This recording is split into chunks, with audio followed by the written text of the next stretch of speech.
ზიამა დიოდა, ფარაცა დიოდა, მამალი ყრიოდა,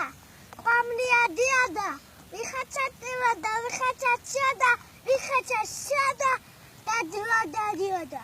ვითაცა ღვინა ქვებზე ხარჯქობდა დოგდა ძამს, ქართული სისხლი, ქართული შური, ქართული სიტყვა, ქართული გული, დედა დიოდა კაცთან კაც, დედა დიოდა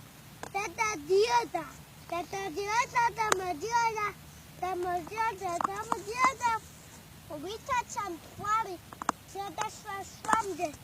აღვრა ღვიდან, უგულა წყიდან და მიახედავთ ამის და მაინც, გამაიარა რუსთველის გული, გამაიარა ვახტანგის გული, გამაიარა დავითის გული, და დღეს შოთას ნაქოის სისხლით, და დღეს ვახტანგის ნაქოის სისხლით, და დღეს დავითის ნაქოის სისხლით, თბილისის ფართო ქუჩების დადის, ლაჟავე, ლუკა, ნათია, ლინი,